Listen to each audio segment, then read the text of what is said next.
नमस्कार साथियों, स्वागत है आज के इस बेहद खास और एग्जाम ओरिएंटेड सेशन में। देखिए, एक एजुकेटर के नज़रिए से अगर मैं कहूं तो आज का हमारा ये टॉपिक आपकी तैयारी के लिए एक पक्का गेम चेंजर साबित होने वाला है। आज हम डिकोड करेंगे जेबी वॉटसन के व्यवहारवाद यानी बिहेवियरिज्म को, और साथ ही उनके उस बहुत ही मशहूर या यूं कहें कि काफ़ी विवादित लिटिल एल्बर्ट एक्सपेरिमेंट को। अगर आपने यूपीएससी, स्टेट पीसीएस या टीचिंग एग्जाम्स जैसे सीटीईटी के प्रीवियस ईयर पेपर्स देखे हैं तो आपको पता होगा कि यहाँ से सवाल आते ही आते हैं। तो आज कॉन्सेप्ट्स और फैक्ट्स को ऐसे समझेंगे कि एग्जाम में एक भी नंबर ना कटे। चलिए सीधा कंटेंट पर आते हैं। आज के सेशन का फ्लो कुछ ऐसा रहेगा। सबसे पहले बिहेवियरिज्म का एक क्विक इंट्रोडक्शन और इसके कोर प्रिंसिपल्स। फिर हम लिटिल एल्बर्ट एक्सपेरिमेंट के स्टेप्स और क्लासिकल कंडीशनिंग के वेरिएबल्स को डिकोड करेंगे। इसके बाद इस एक्सपेरिमेंट में हुई एथिकल मिस्टेक्स यानी नैतिक कमियों पर बात करेंगे, और लास्ट में अपनी तैयारी चेक करने के लिए कुछ बेहतरीन एमसीक्यूज प्रैक्टिस करेंगे। तो चलिए शुरू करते हैं सेक्शन 1 से, व्यवहारवाद का परिचय। देखिए, किसी भी थ्योरी को समझने से पहले उसके फाउंडर को जानना जरूरी है। जॉन ब्रॉडिस वॉटसन, जिन्हें हम जेबी वॉटसन कहते हैं, उन्हें फादर ऑफ बिहेवियरिज्म माना जाता है। अब ये बिहेवियरिज्म आखिर है क्या? आसान भाषा में समझें तो वॉटसन का सीधा सा फंडा था, मनोविज्ञान या साइकोलॉजी सिर्फ उस चीज का विज्ञान है जिसे आप अपनी आंखों से देख सकें और माप सकें, यानी सिर्फ ऑब्जर्वेबल बिहेवियर। उन्होंने मन, आत्मा या चेतना जैसी चीजों को पूरी तरह से रिजेक्ट कर दिया। सोचिए, एक तरफ सिगमंड फ्रॉइड थे जो अनकॉन्शियस माइंड यानी अचेतन मन की गहराइयों में गोते लगा रहे थे, और दूसरी तरफ वॉटसन ने कह दिया कि नहीं, जो बाहर दिख रहा है सिर्फ वही सच है। एग्जाम के लिए ये डिफरेंस बहुत क्रूशियल है, इसे जरूर नोट कीजिएगा। अब आते हैं सेक्शन 2 पर, व्यवहारवाद के मूल सिद्धांत। ये जो पॉइंट्स अब हम डिस्कस कर रहे हैं ना, इन्हें अपने दिमाग में हाईलाइट कर लीजिए, क्योंकि असर्शन रीजनिंग वाले सवालों में ये बहुत काम आते हैं। 1913 में वॉटसन का एक पेपर आया था, psychology as the behaviourist view it. यहीं से इस थ्योरी की नींव पड़ी। वॉटसन का सबसे बड़ा दावा ये था कि हमारा व्यवहार जन्मजात या जेनेटिक नहीं होता, बल्कि हमारा एनवायरनमेंट और हमारे एक्सपीरियंसेस इसे शेप देते हैं। उनका मानना था कि उद्दीपक यानी स्टिमुलस और अनुक्रिया यानी रिस्पॉन्स, इनके जरिए सही ट्रेनिंग देकर आप किसी भी इंसान के व्यवहार को कंट्रोल कर सकते हैं। मतलब जेनेटिक्स गई साइड में, सारा खेल एनवायरनमेंट का है। आगे बढ़ते हैं सेक्शन 3 की ओर, द लिटिल एल्बर्ट एक्सपेरिमेंट 1920। अब अपनी इस थ्योरी को साबित करने के लिए वॉटसन को कोई सॉलिड सबूत चाहिए था, और यहीं से जन्म होता है साइकोलॉजी के इतिहास के सबसे कुख्यात प्रयोग का। 1920 में जॉन्स हॉपकिंस यूनिवर्सिटी में वॉटसन और उनकी असिस्टेंट रोजाली रेनर ने इस केस स्टडी को किया। एल्बर्ट नाम का एक 9 महीने का बच्चा था, एकदम स्वस्थ और शांत। पहले स्टेप में उन्होंने एल्बर्ट के सामने एक सफेद चूहा रखा। बच्चा बिल्कुल नहीं डरा, मजे से खेलने लगा। ये सफेद चूहा यहाँ एक न्यूट्रल स्टिम्युलस था। अब दूसरे स्टेप में देखिए क्या हुआ। जैसे ही एल्बर्ट चूहे को छूता, वॉटसन उसके ठीक पीछे एक स्टील की रॉड पर हथौड़े से बहुत तेज आवाज करते। जाहिर सी बात है, इतनी तेज और डरावनी आवाज से बच्चा रोने लगा।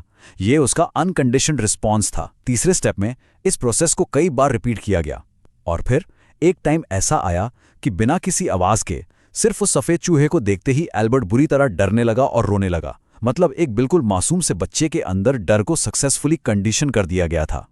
चलिए अब सेक्शन 4 देखते हैं, classical conditioning variables. Prelims exams में मैचिंग वाले सवालों के लिए ये हिस्सा बहुत ही ज्यादा क्रिटिकल है। आइए इस एक्सपेरिमेंट को साइंटिफिक वेरिएबल्स में तोड़ते हैं।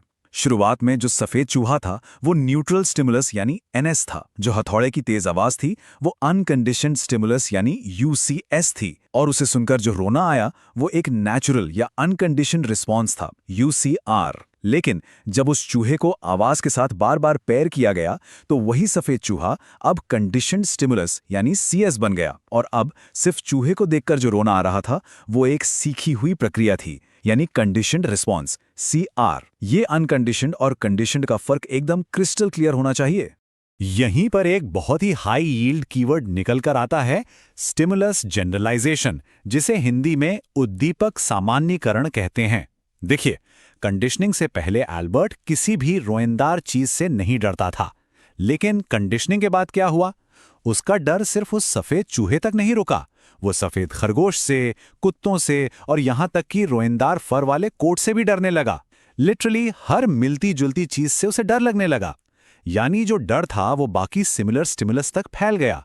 इसे ही साइकोलॉजी में स्टिमुलस जनरलाइजेशन कहा जाता है। Moving on to section 5 ethical breaches and criticism. अब तक हमने साइंस की बात की, लेकिन अगर आप यूपीएससी मेंस या इंटरव्यू स्टेज में बैठे हैं तो आपका नजरिया थोड़ा क्रिटिकल और एनालिटिकल होना चाहिए। इस प्रयोग में एथिक्स की धज्जियां उड़ा दी गईं। पहली बात, इन्फॉर्म्ड कंसेंट। इसकी संभावना बहुत कम है कि एल्बर्ट की मां को इस पूरे एक्सपेरिमेंट की सही जानकारी देकर उनसे परमिशन ली गई हो। दूसरी और सबसे भयानक बात, नो साइकोलॉजिकल हार्म। वॉटसन ने उस बच्चे के अंदर जिंदगी भर का डर तो डाल दिया, लेकिन उसे कभी रिवर्स नहीं किया। एल्बर्ट को उसी खौफ के साथ छोड़ दिया गया। इसके अलावा साइंस के नाम पर एक छोटे से बच्चे के वेलफेयर को पूरी तरह इग्नोर कर दिया गया। उसकी पहचान भी छुपाई नहीं गई। आज भी स्कॉलर्स इस बात पर बहस करते हैं कि आखिर वो बच्चा लिटिल एल्बर्ट था कौन। फाइनली आते हैं सेक्शन 6 पे, exam focus and practice questions. चलिए अब एक रैपिड फायर रिवीजन करते हैं ताकि जो भी पढ़ा है वो दिमाग में एकदम लॉक हो जाए। Father of behaviourism JB. Watson.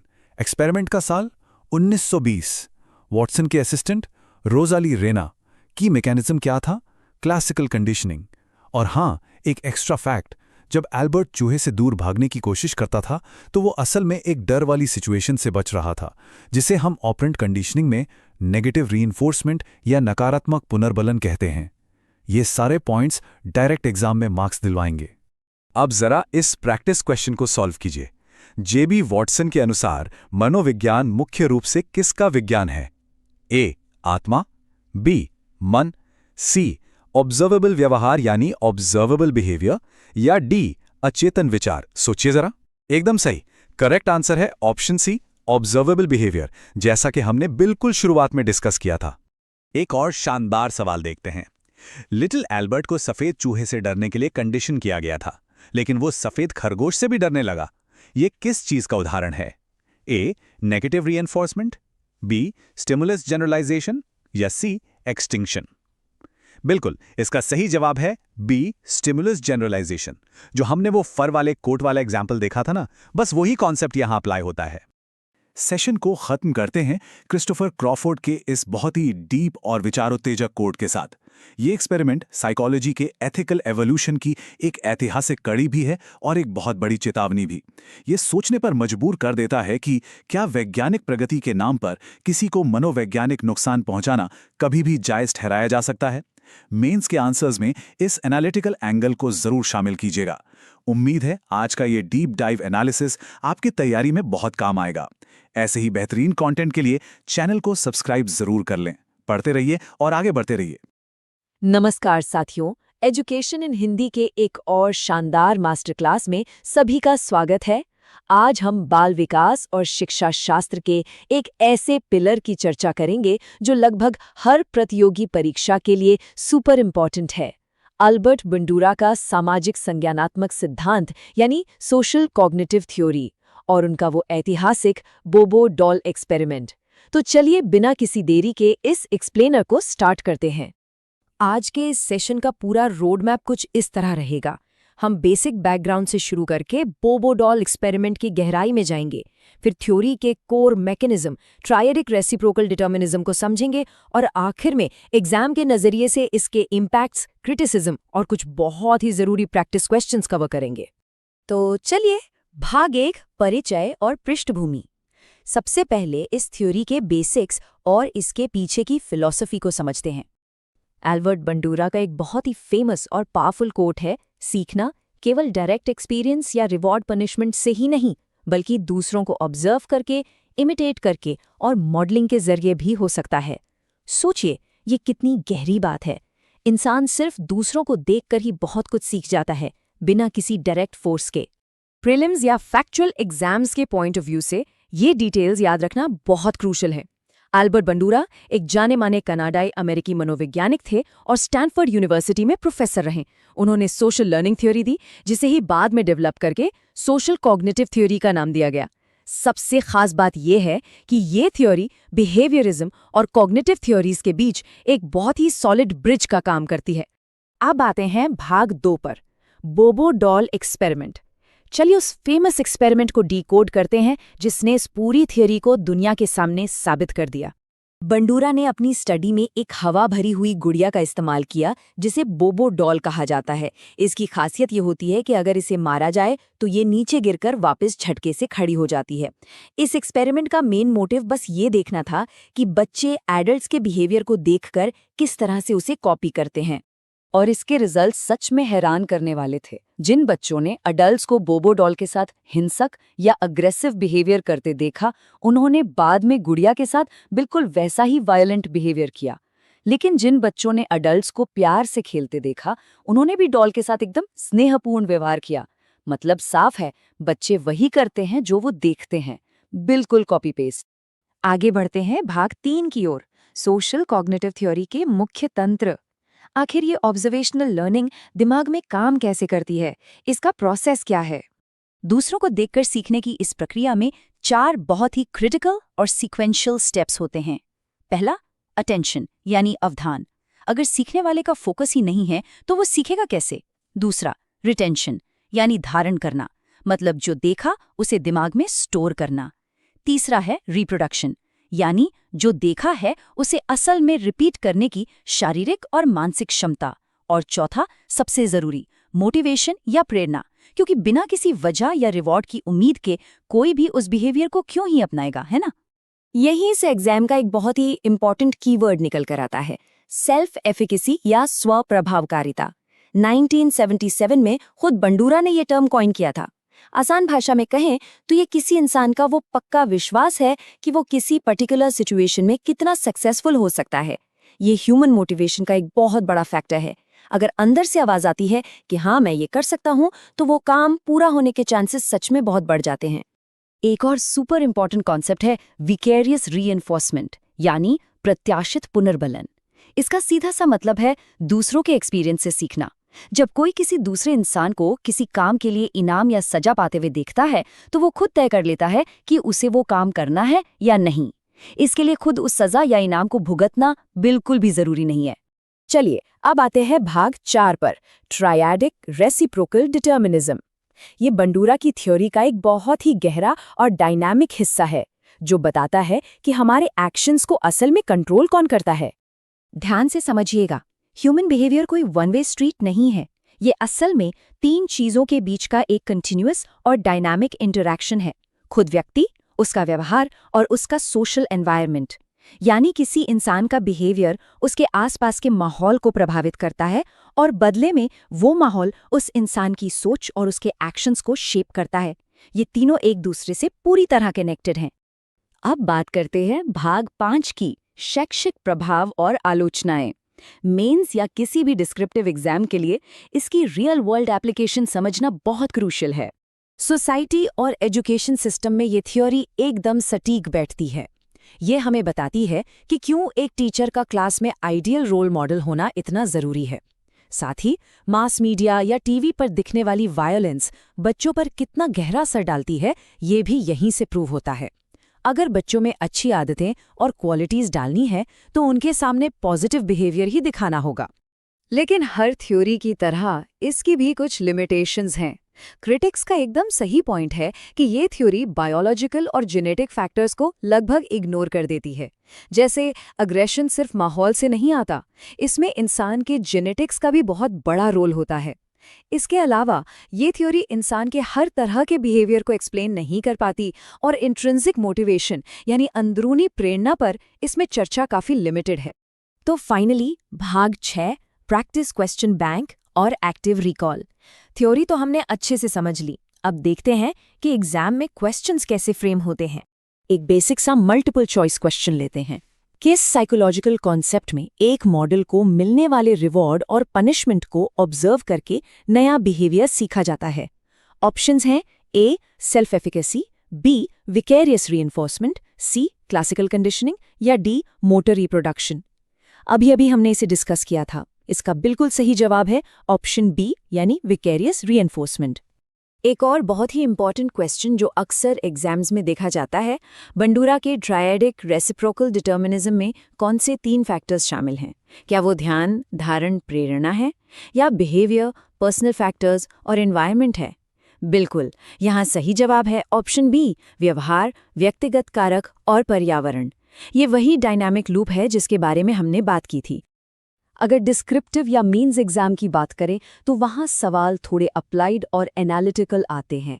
Candidates को सोशल कॉग्निटिव थ्योरी का इस्तेमाल करके यूथ पर मास मीडिया वायलेंस के असर को इवैल्यूएट करने के लिए पूरी तरह तैयार रहना चाहिए। साथ ही एक टीचर क्लासरूम डिसिप्लिन सुधारने के लिए मॉडलिंग का कैसे इस्तेमाल कर सकता है, इस पर भी सॉलिड पॉइंट्स तैयार होने चाहिए। इंटरव्यू के नज़रिए से भी इस टॉपिक से बहुत ही शानदार सवाल बन सकते हैं, जैसे अगर किसी बच्चे में पहले से ही जेनेटिक बिहेवियरल इश्यूज हैं तो वहाँ बंडूरा की थ्योरी की क्या लिमिटेशंस देखने को मिलेंगी। ये सवाल सीधे तौर पर एनवायरमेंटल लर्निंग और बायोलॉजिकल क्रिटिसिज्म के बीच के बैलेंस को चेक करता है। तो इस पूरे मास्टर क्लास को समराइज करें तो हमेशा याद रखिएगा, सीखना मूल रूप से एक सोशल और ऑब्जर्वेशनल प्रोसेस है। बोबो डॉल एक्सपेरिमेंट ने ये क्लियर कर दिया कि आक्रामकता या एग्रेशन की नकल की जाती है और हमारा बिहेवियर, एनवायरनमेंट और कॉग्निशन का एक बहुत ही कॉम्प्लेक्स इंटरैक्शन है। जाते जाते बस एक सवाल छोड़कर जा रहा हूँ, अगर हम सब सिर्फ दूसरों को देखकर सीखते हैं तो क्या हमारे अंदर के ओरिजिनल थॉट्स सच में हमारे अपने हैं या वो भी बस हमारे माहौल का ही एक रिफ्लेक्शन है? सोचिएगा जरूर। एजुकेशन इन हिंदी के इस मास्टर क्लास से जुड़ने के लिए बहुत बहुत धन्यवाद। नमस्कार साथियों, स्वागत है आपका एजुकेशन इन हिंदी में। आज हम जिस विषय पर चर्चा करने जा रहे हैं वो सभी प्रतियोगी परीक्षाओं के लिए अत्यंत महत्वपूर्ण है। आज का हमारा टॉपिक है बुद्धि यानी इंटेलिजेंस। हम इसकी मूल अवधारणाओं को समझेंगे, इसके प्रमुख सिद्धांतों को डिकोड करेंगे और साथ ही पिछले वर्षों में पूछे गए कुछ बहुत ही महत्वपूर्ण प्रश्नों को भी हल करेंगे। तो चलिए बिना किसी देरी के सीधे आज के इस विश्लेषण की शुरुआत करते हैं। देखिए, आज का हमारा रोड मैप बहुत ही क्लियर है। हम एकदम बेसिक से शुरू करेंगे कि आखिर बुद्धि है क्या। फिर हम अल्फ्रेड बिने और उनके मानसिक आयु वाले ऐतिहासिक कॉन्सेप्ट पर बात करेंगे। उसके बाद हम देखेंगे कि आईक्यू का फॉर्मूला कैसे इवॉल्व हुआ, कुछ बहुत ही ज़रूरी मनोवैज्ञानिक सिद्धांतों को समझेंगे और आखिर में एग्जाम पैटर्न पर आधारित प्रैक्टिस क्वेश्चन सॉल्व करेंगे। तो पूरा फोकस बनाए रखिएगा। तो चलिए सबसे बेसिक और सबसे अहम सवाल से शुरू करते हैं। आखिर बुद्धि क्या है? मनोवैज्ञानिकों के बीच ना इस बात पर सालों तक एक लंबी बहस चली है कि इंटेलिजेंस की सटीक परिभाषा क्या होनी चाहिए। अलग अलग विद्वानों ने इसे बिल्कुल अलग अलग नजरिए से देखा है। 1921 की बात है। एक बहुत ही मशहूर मनोवैज्ञानिक हुए हैं एल.एम. टर्मन। उन्होंने एक बड़ी सटीक बात कही थी। उन्होंने कहा कि अमूर्त चिंतन की योग्यता ही बुद्धि है। अमूर्त चिंतन यानी एब्स्ट्रैक्ट थिंकिंग। सीधी सी बात है, अगर आप प्रतीकों, शब्दों, अंकों या डायग्राम्स को गहराई से समझ सकते हैं और उनका इस्तेमाल कर सकते हैं तो यही आपकी बुद्धि का असली आधार है। पर देखिए, आज का समय अलग है। आज के आधुनिक मनोविज्ञान में हम बुद्धि को किसी एक कठोर सांचे में नहीं ढालते हैं। अब इसे क्षमताओं का एक बहुआयामी समुच्चय यानी मल्टी डायमेंशनल सेट माना जाता है। ये कोई फिक्स चीज नहीं है, बल्कि एक बहुत ही डायनामिक एबिलिटी है। इसका इस्तेमाल हम नई सूचनाओं को समझने, नए माहौल में खुद को ढालने और प्रॉब्लम्स को बड़े ही क्रिएटिव तरीके से सॉल्व करने में करते हैं। और हाँ, ध्यान रखिएगा, हमारी आनुवंशिकता और हमारा पर्यावरण दोनों ही मिलकर हमारी बुद्धि को आकार देते हैं। अब जरा इतिहास के पन्नों को पलटते हैं और चलते हैं फ्रांस। वहां कॉग्निटिव टेस्टिंग के क्षेत्र में एक ऐसा ऐतिहासिक ब्रेक थ्रू हुआ था जिसने पूरे मनोविज्ञान की दुनिया को बदल कर रख दिया। ये कहानी वाकई बड़ी दिलचस्प है। 1905 के फ्रांस में अल्फ्रेड बिने और थियोडोर साइमन को सरकार ने कोई बहुत बड़े जीनियस खोजने का काम नहीं दिया था। उन्हें बस उन बच्चों की पहचान करनी थी जो पढ़ाई में थोड़े कमजोर थे और जिन्हें एक्स्ट्रा सपोर्ट की जरूरत थी। इसी कोशिश में उन्होंने पहला बिने साइमन स्केल बना दिया। फिर 1908 में उन्होंने एक ऐसा क्रांतिकारी विचार दिया जिसकी गूंज आज तक सुनाई देती है। 1911 में इसमें कुछ बदलाव हुए और फिर 1916 में अमेरिका के स्टैनफोर्ड विश्वविद्यालय के लुईस टर्मन ने इसे स्टैनफोर्ड बिने स्केल के रूप में एक ग्लोबल स्टैंडर्ड ही बना डाला। तो वो 1908 वाला सबसे अहम विचार क्या था? वो था मानसिक आयु यानी मेंटल एज। इसे ऐसे समझिए, किसी बच्चे का बौद्धिक प्रदर्शन उसके अपने उम्र के बाकी औसत बच्चों के मुकाबले कैसा है, यही उसकी मानसिक आयु है। मान लीजिए एक 7 साल का बच्चा उन पहेलियों या सवालों को चुटकियों में हल कर लेता है जो आमतौर पर एक 9 साल का बच्चा कर पाता है। तो इसका मतलब है कि उस 7 साल के बच्चे की मानसिक आयु 9 साल मानी जाएगी। है ना आसान? मेंटल एज तो हमने समझ लिया, पर बात यही नहीं रुकी। अब आता है वो गणितीय सूत्र या फॉर्मूला जिसने पूरे साइकोमेट्रिक्स में तहलका मचा दिया, आईक्यू का विकास। एग्जाम के नजरिए से ये फॉर्मूला बहुत ही क्रूशियल है। इसे विलियम स्टर्न ने बनाया था और बाद में टर्मन ने इसे दुनिया भर में पॉपुलर कर दिया। फॉर्मूला क्या है? IQ बराबर मानसिक आयु यानी मेंटल एज, उससे भाग दीजिए वास्तविक आयु से और फिर इस पूरे को 100 से गुणा कर दीजिए। अब आप सोचेंगे 100 से क्यों? बस इसलिए ताकि कोई डेसिमल या दशमलव न बचे और हमें एक क्लियर नंबर मिल सके। सीधी सी गणित है। चलिए इसे एक बहुत ही सिंपल उदाहरण से दिमाग में फिट कर लेते हैं। मान लीजिए एक बच्चे की मानसिक आयु 10 वर्ष है लेकिन उसकी असल उम्र 8 वर्ष है। अब फॉर्मूले में फिट कीजिए, 10 को 8 से भाग दिया तो आया 1.25 और इसे 100 से गुणा कर दिया तो रिजल्ट क्या आया? 125।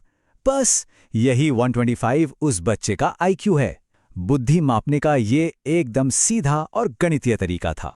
अब आते हैं इस सेशन के सबसे कॉन्सेप्चुअल हिस्से पर।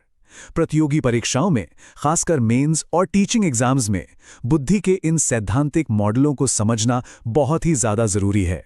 मनोविज्ञान में अलग अलग विचारों का जो टकराव है वो बड़ा मजेदार है। एक तरफ एल्फ्रेड बिने थे जिनका एक कारक सिद्धांत कहता था कि बुद्धि बस एक सिंगल अविभाज्य इकाई है, मतलब एक ही मास्टर चाबी है जिससे सारे ताले खुलते हैं।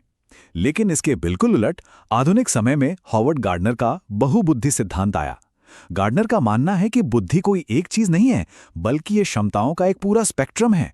उन्होंने बताया कि भाषाई, तार्किक और यहां तक कि अस्तित्ववादी जैसी 8 अलग अलग प्रकार की बुद्धिमत्ताएं होती हैं। इसी तरह एक और नाम है जो एग्जाम्स में बार बार पूछा जाता है, जेपी गिलफोर्ड।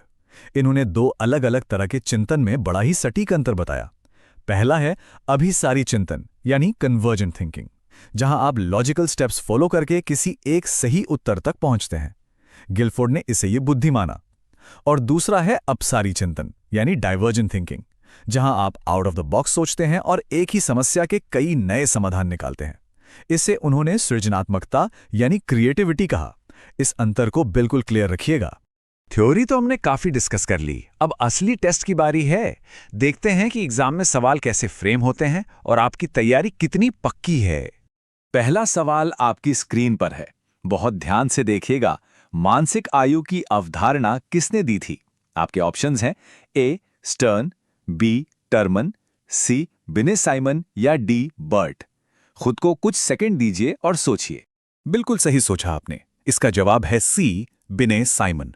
अभी कुछ देर पहले ही हमने बात की थी कि 1900 के दशक की शुरुआत में संज्ञानात्मक क्षमताओं को मापने के लिए एल्फ्रेड बिने और थियोडोर साइमन ने ही ये विचार दिया था।